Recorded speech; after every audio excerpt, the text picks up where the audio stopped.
Hi అండి, custard సేమియా పాయసం చేస్తున్నా.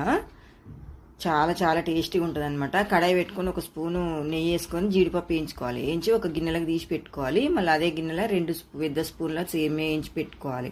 గోల్డెన్ కలర్ వచ్చే వరకు వేగిన తర్వాత అది కూడా ఒక గిన్నెలకు తీసి పెట్టుకొని ఒక 1.5 లీటర్ పాలు పోసుకోవాలి. నేనైతే బర్రెపాలు తీసుకున్నా. బర్రెపాలతోటి టేస్ట్ బాగుంటుంది అనమాట పాయసము. తర్వాత ఒక 3 స్పూన్లు కస్టర్డ్ పౌడర్ తీసుకొని అలా పాలు పోయాలి. పాలైనా నీళ్ళైనా పోసి కలిపి పక్కకు పెట్టుకోవాలి. పాలు బాగా మసిలిన తర్వాత సేమియా వేసుకోవాలి. సేమియా వేసుకొని బాగా ఉడికించుకోవాలి. తర్వాత కస్టర్డ్ పౌడర్ వేసుకొని ఎమ్మటే కలుపుకోవాలన్నమాట చిన్న మంట మీద.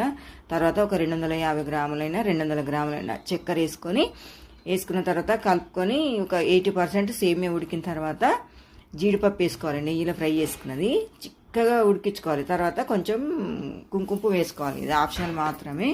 వేసుకొని బాగా కలుపుకోవాలి. చూసారు ఎంత ఎమ్మీగా టేస్టీగా సూపర్గా ఉంటుందండి.